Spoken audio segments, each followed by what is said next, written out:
Assalamualaikum everyone. Hopefully you guys are doing very well. Alhamdulillah. And what you have to do in the last month of MDCAT.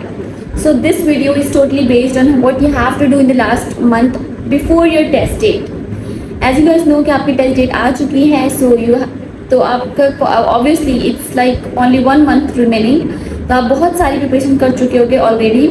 But for those like पर वो एक month, last का एक month किस तरह से effective बनाया जाए, this video specifically for that reason.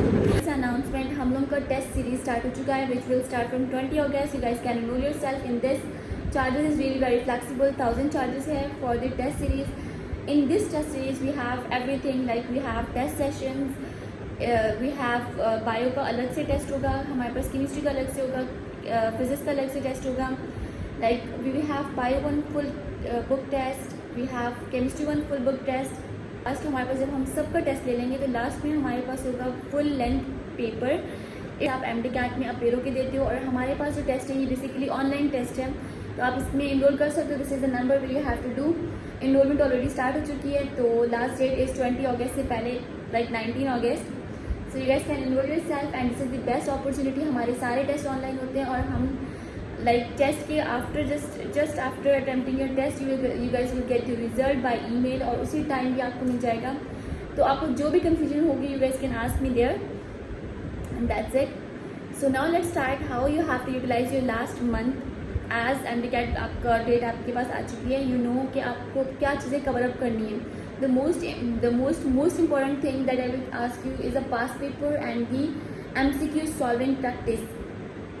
This is really very important कि आपको किस तरह से MCQ सॉल्व करना है, क्या पैटर्न है.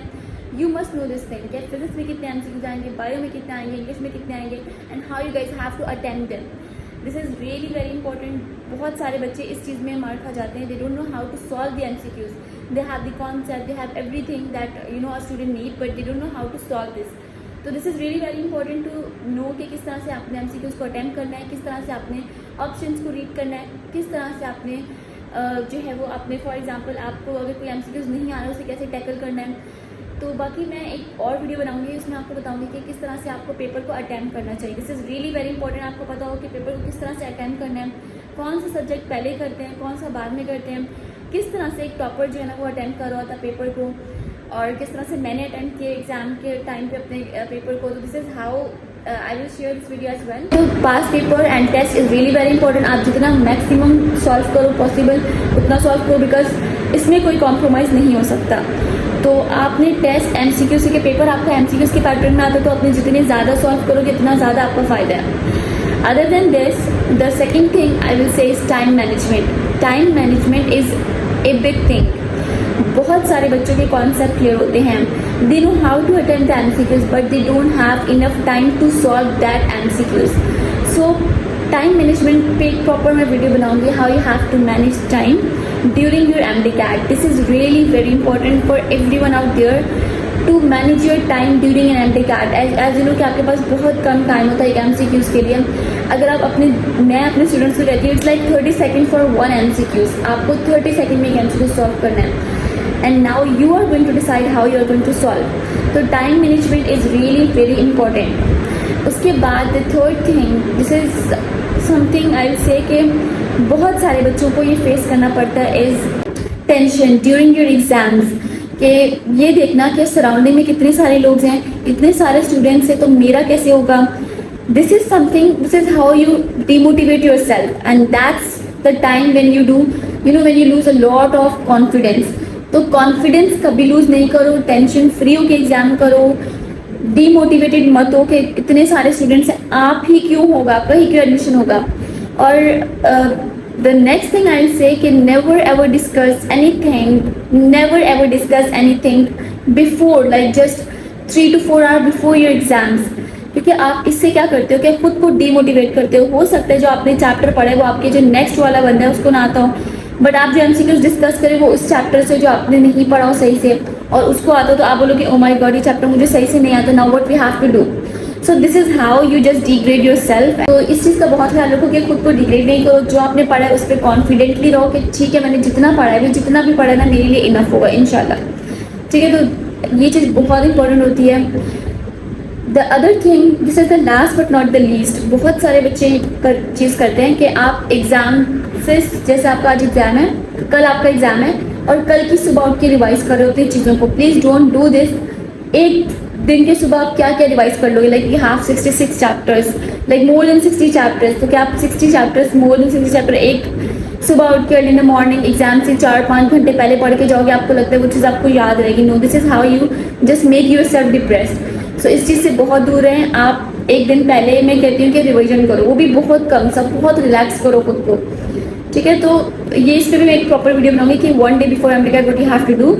बट बहुत सारे बच्चे जो है ना इस चीज़ को, बहुत सारे बच्चे ये चीज़ गलती करते हैं कि आप एग्ज़ाम से पहले जो है ना वो बहुत सारी चीज़ों को पढ़ना स्टार्ट कर देते हो. एक दिन पहले सारा कुछ पढ़ने लगते हो, आपको चीज़ें मिक्स होती हैं and then you start doubting yourself. That's the time when you losing your most of the confidence. देखो एग्ज़ाम के अंदर कॉन्फिडेंस बहुत मैटर करता है. इफ़ यू नो आपके पास जो है ना एग्ज़ाम के अंदर ऐसे बहुत सारे, मेरे साथ भी ऐसा हुआ है, मेरे फर्स्ट अटैम्प्ट में ऐसा हुआ है कि मुझे बहुत सारी चीज़ें ऐसी थी जो मुझे आती थी एंड मैं MCQs गलत करके आई because I was demotivated at that time. मैंने वो सारी गलतियाँ की जो मैंने आपको भी बताया. This is basically my regret why I did this at my first attempt because I was not even aware about the things. I was having zero motivation from someone else. I don't know कि किसी ने मुझे guide नहीं किया. There was no doctor in my family who guide me कि किस तरह से MD-CAT के टेस्ट से पहले क्या क्या चीज़ें पढ़ो. तो this is how I did. तो मैं नहीं चाहती कि कोई और इस तरह से करे. एक दिन पहले पढ़ने से कुछ नहीं होगा. So try to avoid study before a day. मैं तो बिफोर अ डे का भी कहती हूँ, बट फिर भी मैं आपको कहूँगी कि जैसे आपका कल एग्ज़ाम है तो आज रात 8 के बाद मत पढ़ो और आज तक भी सिर्फ वो चीज़ें पढ़ो जो आपको बहुत अच्छी आती है, जो सिर्फ कॉन्सेप्ट क्लियर की चीज़ें हैं, जो सिर्फ लाइक पॉइंटर्स हैं, रेक्टिफिकेशन वाली चीज़ें जो आपने छोड़ी होंगी कि हाँ मैं इसको एंड में रिवाइज़ करूँगा, उसको सिर्फ रिवाइज़ करो, ठीक है? जैसे आपको पता हो कि ब्रेन में कितना वाटर है, इसकी वैल्यू कितनी है, इसको याद कर लो. कुछ भी इस तरह की सारी चीज़ें ना वो सिर्फ पढ़ो, उसके अलावा कुछ नहीं, ठीक है? न्यूमेरिक आप फार्मूलाज एक बार रिवाइज़ करो, फार्मूलाज ज़रूर रिवाइज़ करना है. This is really important. तो मैं इंशाल्लाह इस पर एक प्रॉपर वीडियो बनाऊंगी how you have to study like before MD-CAT के एक दिन पहले आपको किस तरह से और क्या पढ़ना चाहिए, ठीक है? तो दिस इज़ आप. If you guys have any question you guys can ask me and you guys can also enrol yourself in test session. देखो टेस्ट सॉल्व करना बहुत इंपॉर्टेंट है. तो मैं आपको अगर पर्सनली सजेस्ट करूँ, मैंने अपने टाइम में भी जिन्होंने टेस्ट कराए थे मैंने उन सबके अवेल किए थे. और इसलिए क्योंकि you will get the opportunity to know कि किस तरह के MCQs आ रहे हैं. क्योंकि आपके जो सीनियर है ना, वो हम जो है ना वो मेडिकल स्टूडेंट्स, हम इस फेज से गुजर चुके हैं. We know better than you. तो this is the you know the great opportunity you guys getting. तो आप ज़रूर जो है वो टेस्ट सेशन में इनरोल करो खुद के लिए. और या so this is the number you have to contact and this is if you guys have any query, any question, tell me in the comment section. I'll help you there. Allah Hafiz, take care.